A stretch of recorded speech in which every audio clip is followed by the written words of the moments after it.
Hello, everybody. My name is Anish Sankaratri, and you're watching the Wired In podcast, a show that encourages you to think beyond what is possible through various discussions with successful people in their careers. Today's special guest is Sandra Magnus, a former NASA astronaut in the Columbia Space Shuttle missions who has spent over 130 days in space. She is now a current professor of practice at Georgia Tech, looking to inspire students in the field of aerospace. In today's episode, Sandra shares her experiences as an astronaut and the path she took to become one. So, without further ado, please join me in welcoming Sandra Magnus.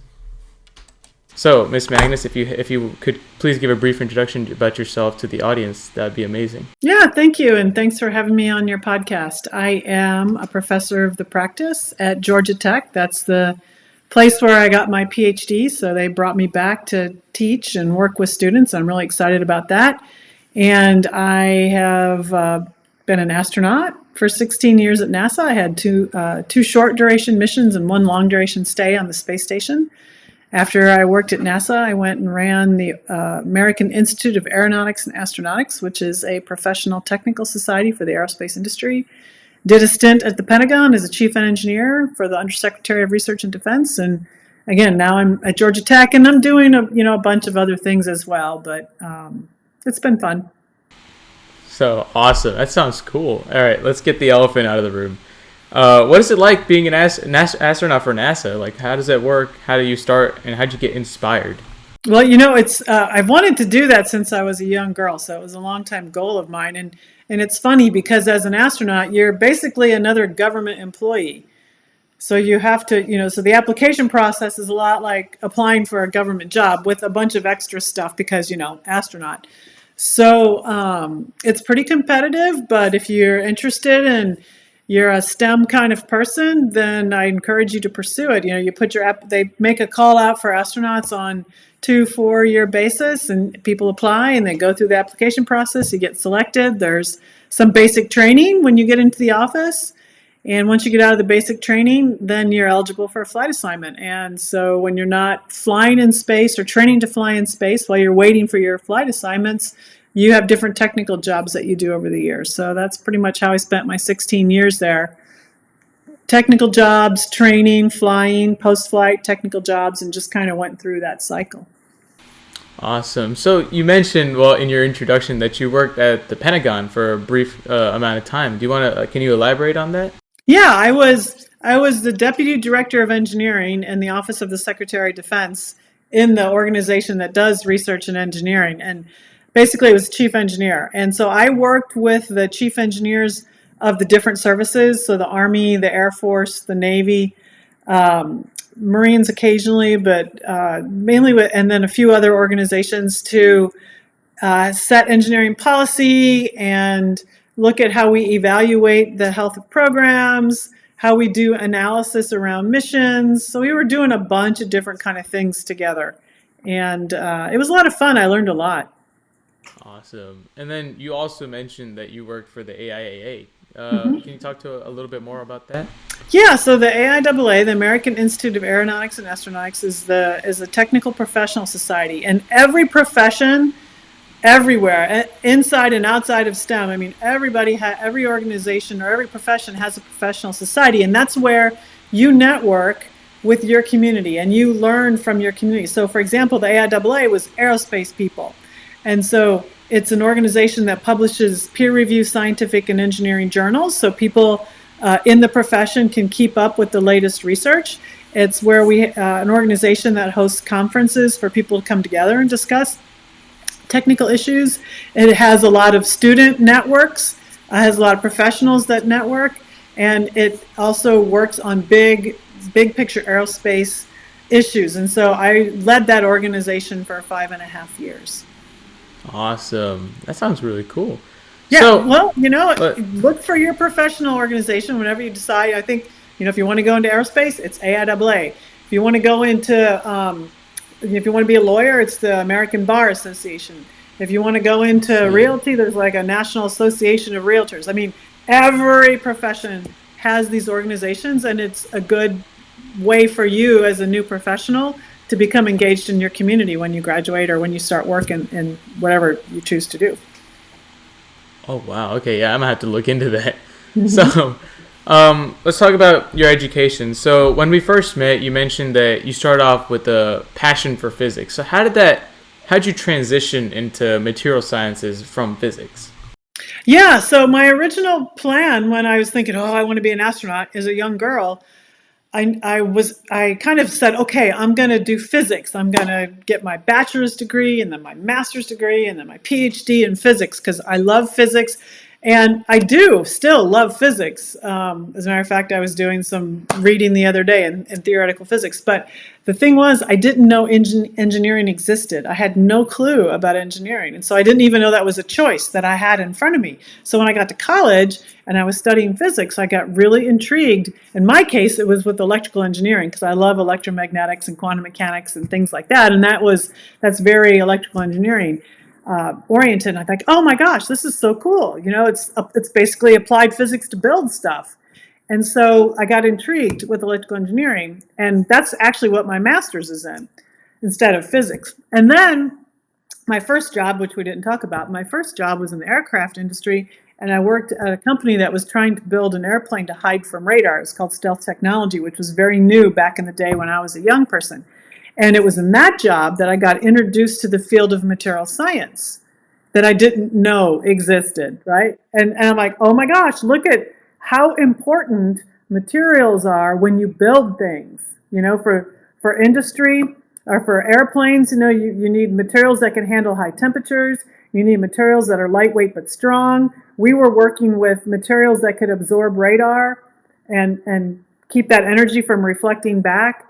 And it became fascinating to me because that was a really strong mix of applied physics and engineering at the microscopic level to understand what makes materials tick and how you can design them to do different things. And materials are everywhere. I mean, you look at textiles, you look at materials in biomaterials, like the materials they use in dental implants, materials they use for hip replacements, and things like that. I mean, just they're everywhere. And so I'm like, wow, that's what I want to do for my PhD because that looks super interesting. So awesome. So yeah, so you started off with physics and you kind of got interested in engineering, and that's where your love for material sciences got born. So you mentioned that you worked for the aeronautics company on that radar project. Can you talk a little bit more about that? Yeah, so the company was McDonnell Douglas Aircraft Company, who were based in St. Louis, Missouri. I grew up in Illinois across the river. Boeing bought that company a long time ago, so now it's called Boeing. But this was a program that existed back in the late 80s and early 90s. It was called the A-12 Attack Aircraft Program. It was destined to replace the A-6 as a carrier-based attack aircraft. Unfortunately, the program, the A-12, got canceled about 5 years in. And so that, for me, was a good place to go, okay, hey, I'm going to go back to school and get my PhD. Everybody else went to work everywhere else. But that was a program that we were trying to design this aircraft to be sneaky, and hide from radar. And that was a new technology back then. So we were breaking new ground as engineers and trying to sort out how this happens. So yeah, that sounds really cool. So you mentioned that you got this love for material sciences. How did that translate into your experience at NASA? So Right. of course you worked. Oh, yeah, go ahead. Go ahead. Oh, I was gonna say. So of course you worked on the Columbia missions. So how did that material sciences knowledge translate onto there? Yeah, so basically when you come into, so first of all, PhD was a personal goal, right? So that was something that I wanted to accomplish for myself before I felt like I could apply to NASA, although a PhD is not required to be an astronaut. It was something that I wanted to do, right? So once I got my PhD, I'm like, okay, I'm ready to apply to NASA. So I applied to NASA. But when you get into the astronaut office, really you become a jack of all trades because you do on any one of your missions, you're doing a multiple, you know, types of different things that it wasn't so much they didn't accept me because I was a material scientist or because I was a physicist or because I was an electrical engineer, but it was really all about you have a strong, as a candidate, I had a strong engineering science background, and I used my background in order to learn all of the things that I needed to learn, which was everything from drawing my own blood, to understanding robot arms and how they fly, to understanding the complex systems of the space station and the space shuttle, to understanding how to fly the shuttles and how all the systems work. I mean, so really, the materials science background, I never really used it specifically, but it laid a good foundation for all of the other things that I did have to learn. I see. That's cool. So, I know when we first met, we talked about your experience after the first Columbia mission. So, can you tell me what was the process after that first Columbia mission? How you guys tried to re-engineer and try to fix what happened after that happened? Yeah, so after the Columbia accident, of course, NASA had to stand down the shuttles, and we had to figure out what happened. Why did that accident occur, and how can we ensure that when we were going to fly shuttles again, that it was safe. And as you and I were talking, it was this really incredible systems engineering problem because there were so many facets to trying to understand what happened, right? So first of all, a group got together and they had to think about every possible thing that could have gone wrong, and those called fault trees. And then you have to kind of work your way through the fault tree. And the fault trees eventually got to, we think a piece of foam fell off the foam fell off the external tank, because the external tank, of course, is where the liquid oxygen and liquid hydrogen, which is the fuel, and that's like a big thermos, right? Because those have to be really cold to stay in liquid state.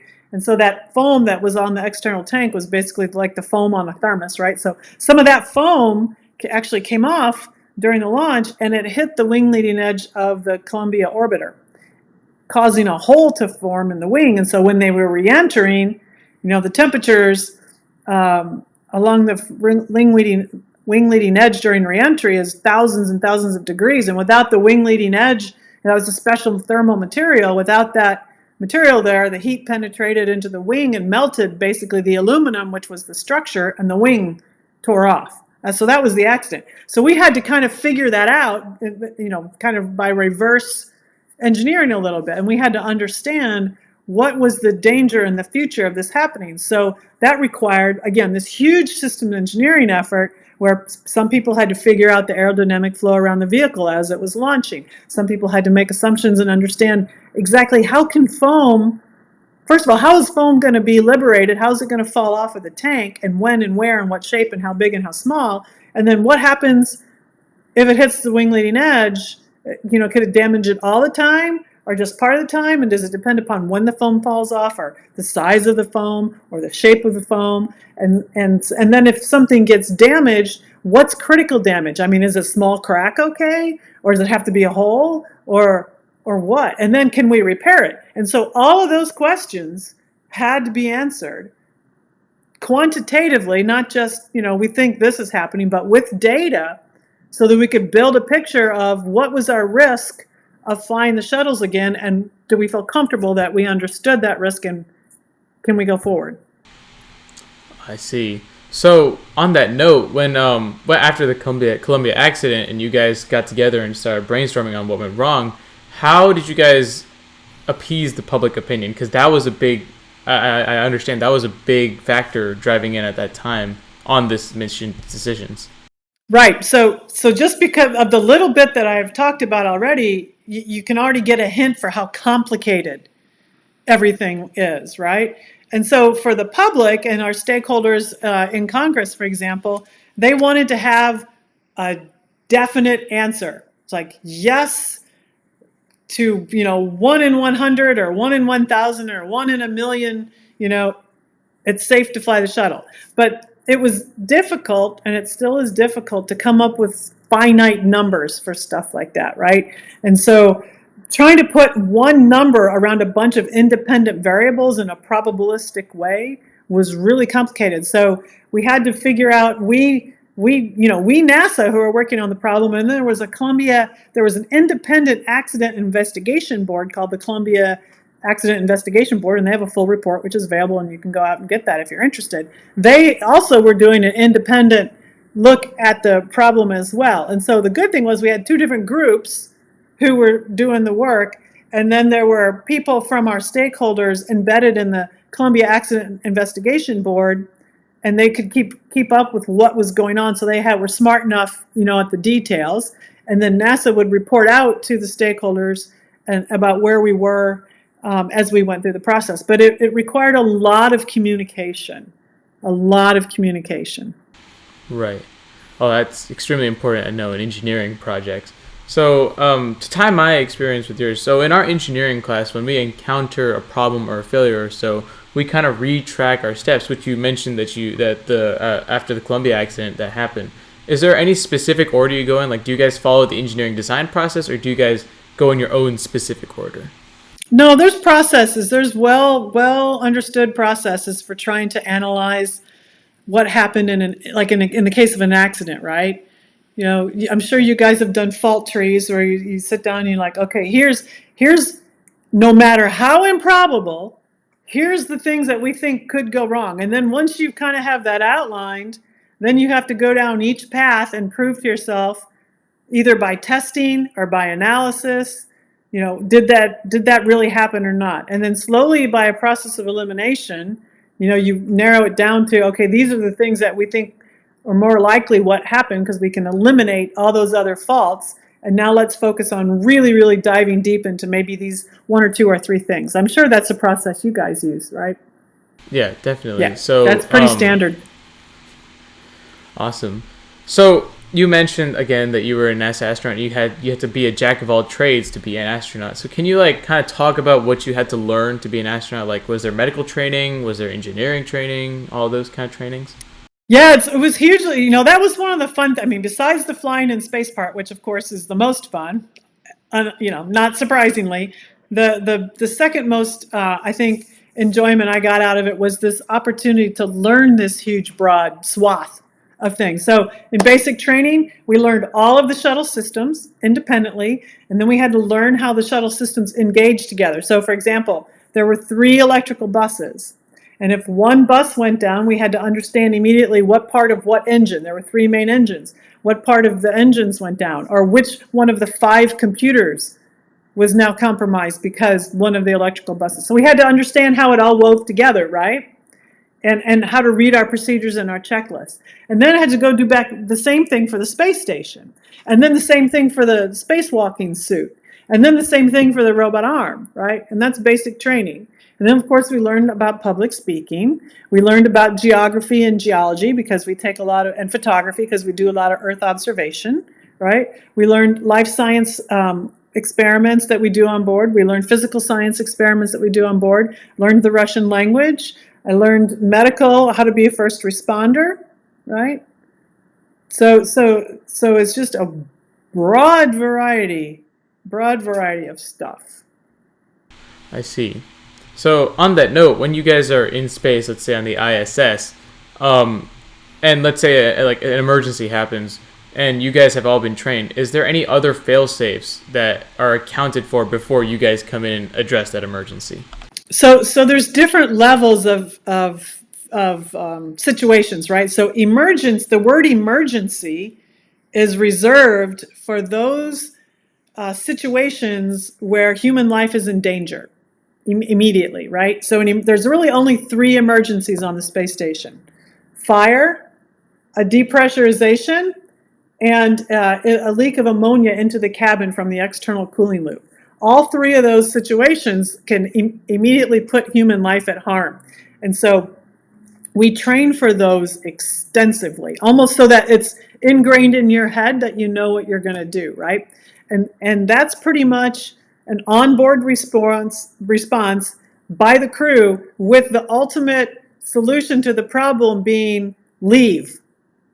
We always have a rescue vehicle there. So if for some reason we can't contain the fire, or if for some reason the ammonia leak is so big that we can't isolate it, or for some reason there's a pressure leak that it's sucking all the air out before we can plug up that particular module, we leave. So that's the ultimate solution. Now there's another level of situations that are called warnings. And something's called a warning if there's within the next 90 minutes or less, there's mission danger. For example, loss of attitude control, right? Or loss of half your power, or loss of half your cooling, or loss of communications, not so much, but not. But the warnings are separated into those things that 90 minutes or less that could impact mission success, and the crew responds on board to try and stabilize the situation and then hands it over to the ground control teams to fix everything. Or there are some warnings that are not so immediately dire. Maybe it's something that's going to evolve over the next 2 hours or 3 hours or 4 hours, and the ground usually takes the lead on managing that situation, and they have the crew engage if they need it. And then there's a whole nother level of situation which is called a caution, which is kind of more like, hey, the batteries are running low, or hey, you need to turn on some heaters for these thermal blankets. And the ground pretty much takes care of all of those, and we don't deal with those at all. So there's different levels of urgency based on the situation, and different things that we, the crew on board, would take the lead on, and different things that the ground control team takes the lead on fixing. I see. So on the topic of indicators and warnings and failures, what is the tolerances that NASA works with on designing a space shuttle or designing a mission? Like how wide or narrow are your margins of error? So it depends on the system, right? Because if you have critical systems, you want to have redundancy. Right. Like, for example, the shuttle, 3 electrical buses, 5 computers. 4 of those computers were running the same software. 1 was a separate computer running a completely different set of software. So the prime computer system was quadruply redundant, and the whole computer system was 2 times redundant. So when you're an engineer and you're designing a system, regardless of whether it's a space station or not, you have to think about what are your critical systems, and you can approach adding margin in through redundancy, or you can over-design. So for example, for highways, I'm sure you have been on a highway, where you take an exit ramp and it says, speed 40 miles an hour. Right, yeah.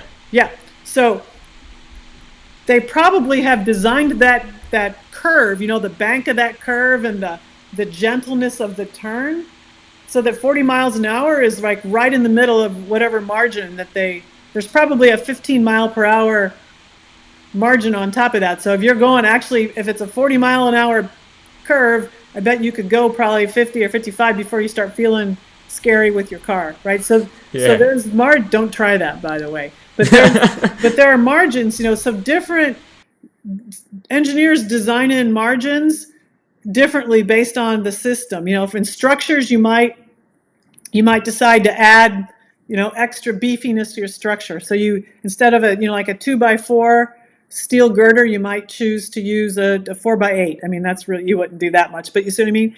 But it's always important as an engineer to understand what are the margins that are in your system, and make sure that you are operating always in those margins. That's actually more important than knowing whether you have, than designing for a small or a big margin. It's really understanding what are they, and ensure that operationally you're always in them. And then as time goes by, you have to go back and look at those assumptions and go, okay, when we designed this system, this is how we designed it for this operating environment with these margins. This new thing that we're doing, are we getting outside that margin or not? So that's how you have to think about it.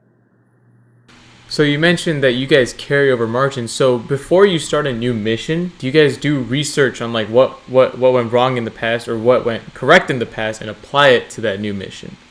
Operationally, yes, we try and do that, and the design community also tries to do that as well. Sometimes we're efficient at it, sometimes we're not so efficient at it, because sometimes lessons learned get lost. If key people leave, or there's not a culture of communicating the stories, those kind of things, it's easy to get lost. Everywhere. Again, this isn't just a NASA thing, everywhere. But when we come back from a space mission, for example, we have a period of time. Well, first of all, the crew writes a report that describes, what happened and why. And then we do a lot of debriefs with different communities, and we talk exactly about what you said. What went well in the mission, what didn't go well in the mission, what we learned in the mission that can help the next mission succeed better. I mean, that's a constant cadence of what we do. I see. All right, let's get back to NASA. So let's talk about your personal experiences on spaceflight missions. So how did you feel going into that mission? Did you feel ecstatic? Did you feel a little bit nervous? That kind of stuff. Well, you know, it was funny. My first mission, which is very memorable when you get to go in space the first time, I was the flight engineer. And so that meant my role was to help the pilot and the commander keep track of all the shuttle systems and the nominal timeline. And then if something was going to fail, help them work through the failure. And so it was an important job. And so I had to be really focused during that first launch.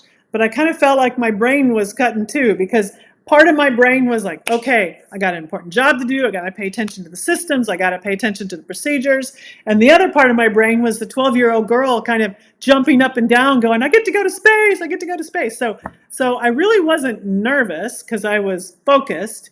But I was also very excited because I finally, after 20 years of wanting to be an astronaut, or 25 by the time I got to fly, because I flew first when I was 36, I was getting to go to space. And how awesome was that? I see. So on that note, you talked about how important the team is in a mission. Can you talk to me about that teamwork dynamic? Like how does that work in a NASA mission? Yeah, so you know your crew really well because you train with them, both for station and shuttle, a lot. And it's almost like having extra siblings. And you know each other's strengths and weaknesses, you know each other's moods, you're all very focused on the mission. And the point is, by the time you fly, you want to be a well-oiled machine and know that you can all count on each other to do what's needed to be done to get the mission done. And so it's really kind of a fun environment. It's a wonderful team to be on. I see. So you mentioned that strengths and failures, or like knowing each person's strengths and failures, are very important. So what are your views on encouraging diversity in STEM fields, more specifically in the field of aeronautics and aerospace? Well, diversity is important everywhere, not just in STEM fields, and we certainly need some more in the aerospace industry. And it's important because, and you can use the word diverse however, in the broadest sense of the world, we all, as human beings, have different experiences. And because we have different experiences, when we tackle a problem to solve a problem, we're all going to bring a different approach to the problem.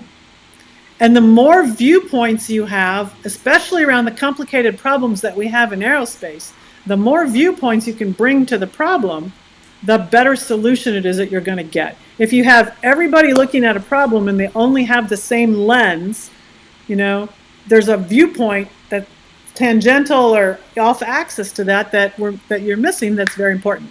I mean, and again, I can sit here and I can say, imagine the color blue, right? So you've got a picture of the color blue in your head. I guarantee you the color blue that you have and the color blue that I have are completely different colors because we're two different people, right? Right. And so that diversity of thought is really important, but that also means that communication is key. Because we could be sitting here talking about the color blue, and we could be potentially thinking we're on the same page, and you got midnight blue in your head, and I've got sky blue in my head, right? So communication is really super important. And so to really unlock the power of diversity, and it is extremely powerful, you have to set up teams that are really focused on listening and communicating clearly. I see. So let's go on to a different note. What would you say was your biggest challenge in your career? How did you face it, and what did you learn from it? Well, what was super challenging during my time as an astronaut was working with the spacewalking suits. Because you know how they're those big white suits? Oh yeah, they're really like the big balloons, yeah. Yeah, they're big and they're bulky, and they were designed originally. When they were originally designed, the only missions that we thought we were going to do spacewalks on was Hubble Space Telescope missions, because the space station did not exist as a project at that time.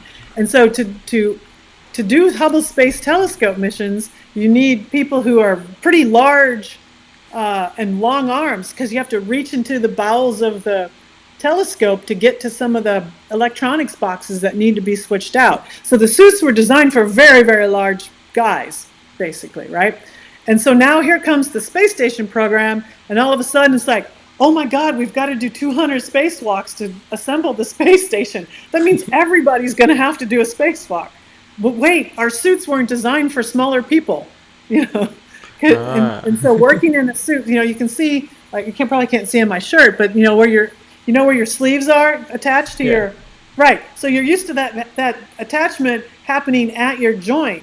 Well, in the spacewalk suit, for some of us who were smaller, that Was attachment was out smaller here? on your arm. So you lose some motion, right? Mobility. Yeah. Right. Plus, it's in a bearing, and you can only move in certain directions anyway, right? Because there's a shoulder bearing there because of the design. And so trying to figure that out was tricky, and it was frustrating. It really required grit and determination not to let the frustration. It's like, why is this so hard? It's like, well, it's hard because the suit's not really designed for people your size. So those of us who were smaller, and I have really long arms for a woman, which helped, and I have pretty big hands and long fingers, so that was all good. But it was the learn how to move your shoulders and work efficiently. I had to really sort through that. I see.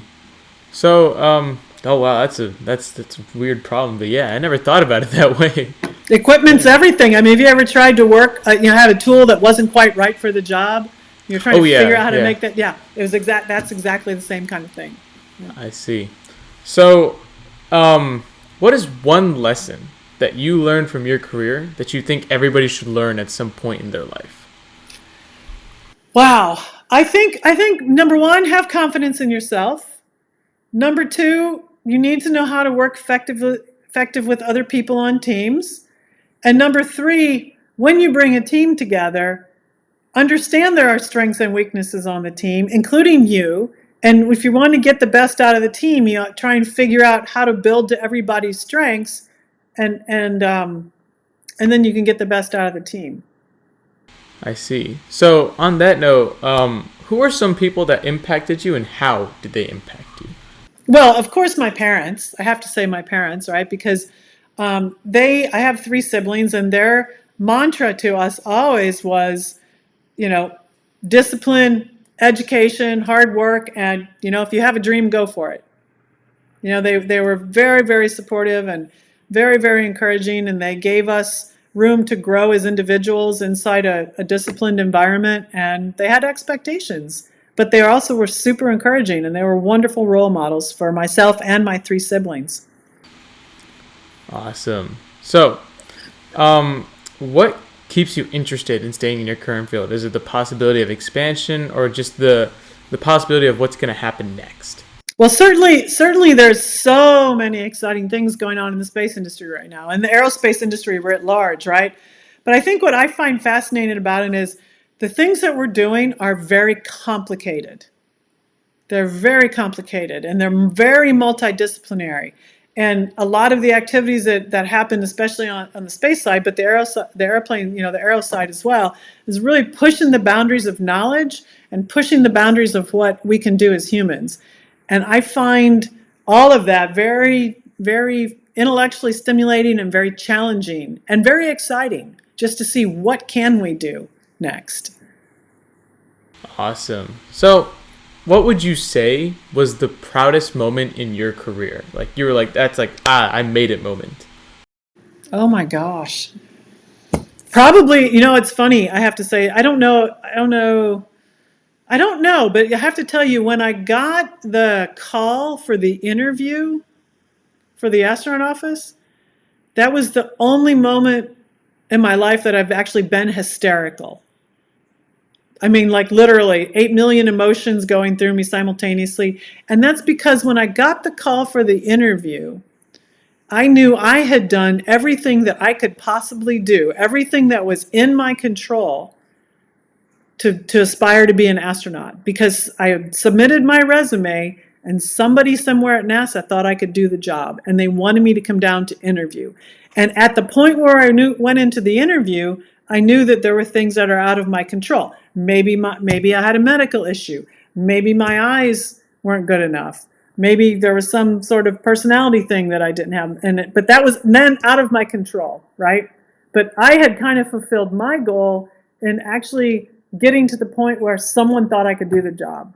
And that was just a moment for me. That was a profound moment for me because, I mean, it was just, wow, I did it. You know, even if I don't get selected, I did it. Someone thinks I can do this job. And that really was an emotional moment. On that note, well, you're currently a part-time professor at Georgia Tech. What is it like working with upcoming engineers or upcoming people in the material sciences world? Yeah, and you know, I work with students across several departments, aeronautics and materials and policy and some mechanicals, but all, you know, it's amazing to me what you guys can do as students these days, the types of activities. I mean, there are student rocket clubs, there are student Oh yeah. clubs that build and design and operate CubeSats. I mean, there are students that build solar cars. I mean, it's amazing. It's amazing what your generation is doing, and I'm very very happy I don't have to compete with you guys because you're brilliant. You know, so I really enjoy sharing my experiences with the students in ways that can help them advance. You know, so maybe some of the lessons that I've learned, I can get into their heads, and they can advance a little bit faster, and then learn different lessons along their way. And just being around the energy of the students and their enthusiasm and their ideas, it's really fun. I really enjoy it. Awesome. So on that note, so in your experiences from NASA, you've definitely experienced some failures in some missions, and you guys had to work around it. How do you apply that culture of accepting failure to teaching students? Yeah, so the first thing that we all need to realize is that we're human. And because we're human, we're not perfect. Because we're not perfect, we're going to make mistakes, right? Yeah. For example, you know, I can't live on the station for 4.5 months and do everything 100% right 100% of the time. It's just not going to happen, right? So you have to get yourself in the mentality. It's like, whoa, made a mistake. Okay, now what? What do I do about it? What did I learn? Move forward, you know? And so I think trying to get people into that mentality, because especially as you're developing yourself and you're building confidence in yourself and you're really trying to understand what your personal strengths and weaknesses are, it's really easy to get trapped in, oh my God, I made a mistake, the world's over, you know, I'm a horrible person, I'm so not good at this thing. You know, it's easy to get trapped in that mindset. It's like, no. You made a mistake. What did you learn? What are you going to do about it? Move forward, right? And then the next mistake you make should be a different mistake. And that's how you learn, right? Now, in the field that we work in, what we want to make sure that we're doing in the engineering process, the design and manufacturing and operations process, is we want to make sure that we're thinking carefully about everything we're doing, and we're managing our processes to the extent that we can so that we minimize the probability of a big mistake, you know, because our mistakes are very costly. Columbia accident, you know, 7 lives. But keeping a calm, I mean, like at AIAA, when I was running AIAA, occasionally I had a staff member come run to me, oh my God, this thing happened, everything's horrible, and you know, well, it's like, my first question is, did anybody die? And if the answer is no, then it's okay. You know, we're gonna figure out what happened, and we're gonna fix it and move forward. You know, so not getting yourself in a tizzy and dwelling on it and immediately letting that crush your self-confidence is very important. You're human. You're gonna make mistakes. Think carefully to try and to mitigate making big ones. But when you make them, learn from them, move on. That's really the most important message. I see. So again, that culture of embracing mistakes, and again, would you say that comes from experience, and you've transferred it through your career, or would you say you had to learn that at one point and you've kind of just stuck with it? No, I think it evolves, right? But in the business that I was in, admitting to your mistakes and recognizing mistakes immediately and correcting them were key to operating safely. Being transparent, you had to be transparent about what happened in the field that we're in any kind of engineering field, especially, but I would say medicine, anywhere. You have to have a culture that can talk transparently and openly about mistakes. And you as a practitioner, whatever you're practicing, you have to be open and transparent about mistakes that you make because lives are on the line. And so these kind of cultures are very prevalent in aerospace, in medicine, in fields, plant, a good plant, chemical plant or manufacturing plant. Same thing. You have to have a culture that is very open, and as an individual, you have to have the integrity where you're very open and transparent about mistakes that get made, because there are dire consequences if mistakes are not recognized, then discussed, and then fixed. I see. So, you mentioned that you worked on many projects that were multidisciplinary in engineering. So how did that teamwork dynamic work? How did that, like, working with, let's say, a biomedical engineer or aerospace engineer, how did you get that to work? Well, it's like any project, right? You outline, if everybody understands what the goals of the project are, right? And then you kind of get it based on who's leading or managing, you understand how the project's going to get broken down into the pieces to go solve, and then everyone has their roles and responsibilities, and you communicate.